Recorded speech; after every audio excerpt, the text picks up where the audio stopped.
yang selanjutnya datangnya dari Lilis dari Palembang. Assalamualaikum warahmatullahi wabarakatuh, Buya. Salam.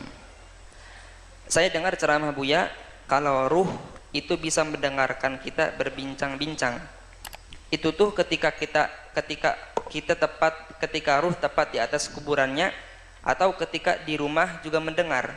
Soalnya kalau ternyata di rumah juga ruh-ruh itu bisa mendengar, saya akan amalkan membaca surat Yasin di rumah untuk menghibur atau mendoakan kakek nenek yang telah lama meninggal dunia. Karena kalau harus ke kuburannya lumayan jauh, Buya.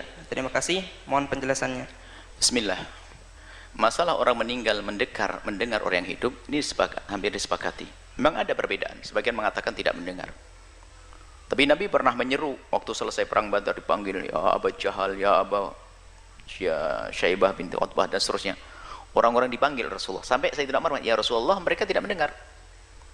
Mereka sudah mati, masa mendengar? Sampai Nabi menjawab, engkau tidak lebih mendengar dari mereka. Artinya mereka mendengar.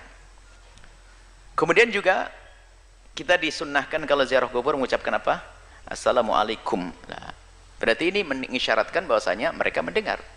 Mereka mendengar salam kita. Assalamualaikum ahlad diyar minal mu'minin wal mu'minat wal muslimin wal muslimat wa inna insyaallah bikum lahiqun nas'alullaha wa lakumul afiyata. Nas'alullah lana wa lakumul afiyata. Hadis sahih.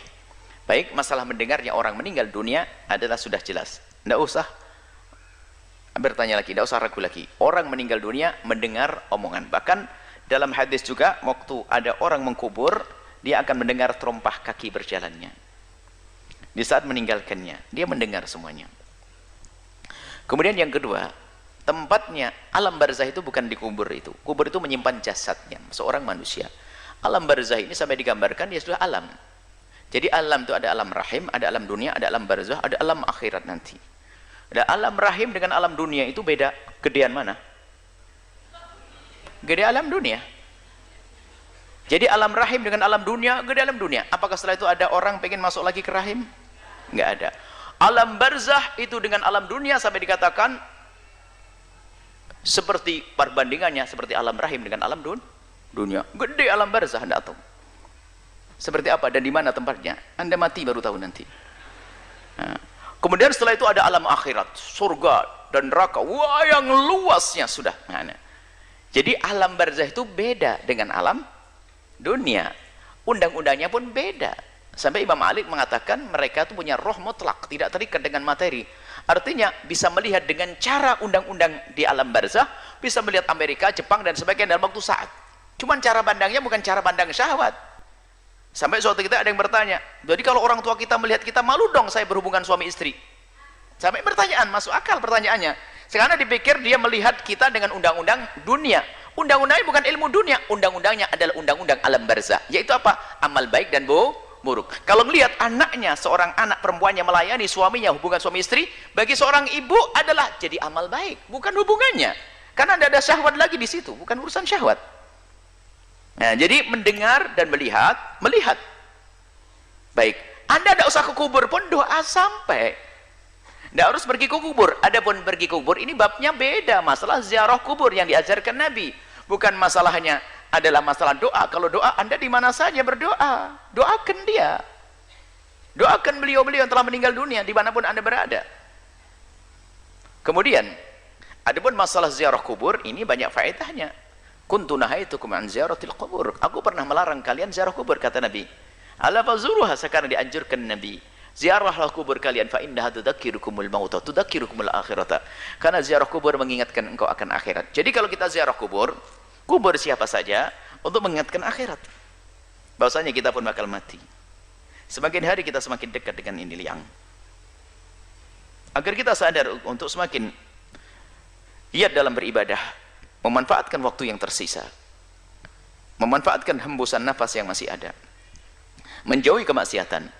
Kemudian setelah itu apa? Mendoakan juga, mendoakan di tempat yang jauh nyampe, dekat juga nyampe. Jangan sampai ziarah kubur hanya ngelihat tok, tidak berdoa. Keterlaluan benar Anda itu. Mendoa sekali, maka doa di atas kubur sah, membaca Al-Quran di atas kubur sah. Bukan di atas, saya masih di kubur sah. Membaca Quran di kamar sah, baca Quran di sawah sah, baca Quran di mana saja sah. Jangan sampai dirubah, baca Al-Quran di kubur jadi haram, nggak ada aturan begitu. Saya ziarah kakek saya ingin membaca, saya ingin mengambil ibrah, banyak saya juga bakal mati seperti kakek. Cukup sampai di situ saja. Kok pelit banget kamu, nggak pernah doain? Ya doa dong. Allah firlahu warhamhu wa'afi. Cukup dengan doa. Ada sebab-sebab dikabul doa, apa itu? Dengan amal soleh, baca Quran, baca ini dan sebagainya, agar doa dikabul. Belum lagi masalah ihda'u thawab yang ulama kebanyakan mengatakan nyampe, pahat baca amal baik sebaik-baik banyak-banyaknya, lalu Anda hadiahkan. Bagi yang mengatakan tidak sampai, itu urusan Anda. Saya kirim kepada Anda insya Allah, jangan khawatir. Yang nggak percaya tetap saya kirimin nanti. Jadi permasalahannya adalah ini beda masalah ziarah kubur. Jadi kalau Anda dalam mendoakan, biarpun Anda tidak bisa ziarah, jangan lupa doa. Ziarah Anda dengan batin Anda, ziarah kubur. Itu adalah memang sunnah. Nggak ada yang mengingkari masalah ziarah kubur ini. Ziarah kubur adalah sunnah. Ziarah kubur asal manusia saja sunnah. Bagaimana jika itu ziarah baginda Nabi Muhammad sallallahu alaihi wasallam? Ada akhir zaman yang mulai dirubah. Ziarah kubur Nabi jadi bid'ah. Aneh sekali. Ziarah orang tua kita sunnah, ziarah kubur Nabi jadi bid'ah. Baik, semoga Allah menjaga iman kita.